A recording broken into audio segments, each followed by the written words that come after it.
Hi friends, ఈరోజు వీడియోలో మనం ఫేస్బుక్ యాడ్స్లో సేవ్డ్ ఆడియన్స్ అంటే ఏంటో ఈరోజు వీడియోలో మనం డిస్కస్ చేసుకోవచ్చు.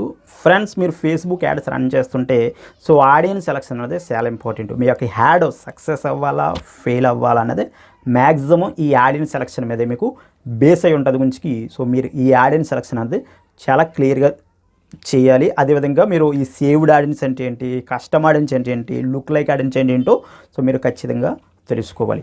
సో ఈరోజు వీడియోలో మనం సేవ్డ్ ఆడియన్స్ ఏంటో తెలుసుకోవచ్చు. నేను ఆల్రెడీ లుక్ లైక్ ఆడియన్స్ మీద, అదే కస్టమ్ ఆడియన్స్ మీద సో ఇన్ డీటెయిల్ వీడియోస్ చేయడం జరిగింది. ఇన్ కేస్ మీరు ఆ వీడియో చూడకపోతే సో ఒకసారి ఆ వీడియోస్ కూడా చూడండి. ఓకే గైస్, ఫస్ట్ మనం ఫేస్బుక్ యాడ్స్ రన్ చేసేటప్పుడు ఫస్ట్ ప్రిఫరెన్స్ మనం ఏం ఇస్తామంటే కస్టమ్ ఆడియన్స్కి ఇస్తాం.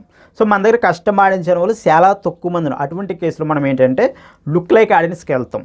సో మన దగ్గర అసలు కస్టమ్ ఆడియన్సే లేరు. మనం ఫేస్బుక్ యాడ్స్ రావడం ఇదే మనకు ఫస్ట్ టైము. అదేవిధంగా మనకు వెబ్సైట్కి విజిటర్స్ లేరు, మన ఫేస్బుక్ పేజ్కి ఫాలోవర్స్ లేరు, ఇన్స్టాగ్రామ్ ఫాలోవర్స్ లేరు, మన కంటెంట్తో ఎంగేజ్ అయిన యూజర్స్ ఎవరో లేరు. సో అటువంటి కేసులో మనం ఏం చేస్తామంటే సేవ్డ్ ఆడియన్స్కి వెళ్తాం. మనకు ఏంటంటే first preference custom audience, next look like audience, next saved audience. Okay, ఈ సేవ్డ్ ఆడియన్స్లు ఏంటంటే మనం వాళ్ళ యొక్క ఇంట్రెస్ట్, బిహేవియర్స్, డెమోగ్రఫీస్ అన్నీ కూడా మనం మాన్యువల్గా సెలెక్ట్ చేసుకోవాలి. ఫస్ట్ వాళ్ళ యొక్క ఏజ్ సెలెక్ట్ చేసుకుంటాం. ఓకే, నెక్స్ట్ వాళ్ళ యొక్క జెండర్ సెలెక్ట్ చేసుకుంటాం. నెక్స్ట్ వాళ్ళ లొకేషన్ సో సెలెక్ట్ చేసుకుంటాం. నెక్స్ట్ వాళ్ళ యొక్క ఇంట్రెస్ట్, వాళ్ళకి ఏమేమి ఇంట్రెస్ట్ ఉన్నాయి, వాళ్ళు ఏ పేజెస్ లైక్ చేశారు, సో వాళ్ళ డెమోగ్రాఫిక్స్ ఏంటి, వాళ్ళ జాబ్ టైటిల్స్ ఏంటి, వారు వర్క్ చేసిన కంపెనీస్ ఏంటి.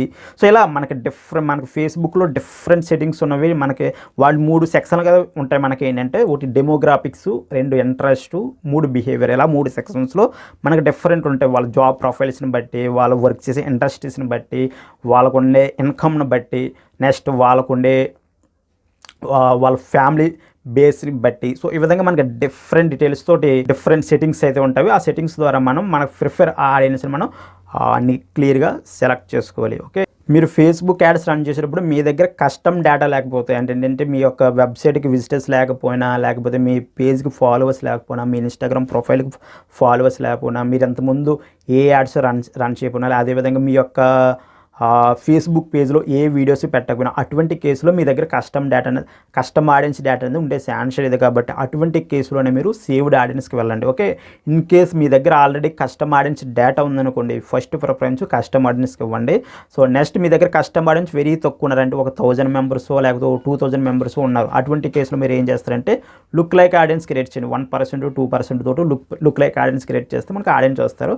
సో ఆడియన్స్ తోటి మీరు యాడ్ రన్ చేసుకోండి. ఇన్ కేస్ మీ దగ్గర కస్టమ్ ఆడియన్స్ లేరు, లుక్ లైక్ ఆడియన్స్ లేరు, అటువంటి కేసులో మీరు ఈ సేవ్డ్ ఆడియన్స్కి వెళ్ళాలి. ఓకే, ఈ సేవ్డ్ ఆడియన్స్లో మనం ప్రతి ఇంట్రెస్ట్, ప్రతి డెమోగ్రాఫ్ మనం మాన్యువల్గా సెలెక్ట్ చేసుకోవాలి. మన బిజినెస్ని బేస్ చేసుకుని మన బిజినెస్కి రెలవెంట్ ఏ ఆడియన్స్కి ఏ ఇంట్రెస్ట్ ఉంటాయో, ఏ పేజెస్ లైక్ చేస్తారో, లేకపోతే ఏ గ్యాడ్జెట్స్ వాడతారో, లేకపోతే ఏ వస్తువులు కొన్నారో, లేకపోతే ఏ ట్రావెలింగ్ చేశారో, సో ఇలా డిఫరెంట్ థింగ్స్ మీద మనం వాళ్ళ యొక్క ఇంట్రెస్ట్, డెమోగ్రాఫిక్స్, బిహేవియర్స్ సెలెక్ట్ చేసుకుని సో మన ఆడియన్స్ కింద క్రియేట్ చేసుకుని ఆ పర్టికులర్ ఆడియన్స్ మనం టార్గెట్ చేసి మన యొక్క యాడ్ అన్నది రన్ చేసుకోవాలి.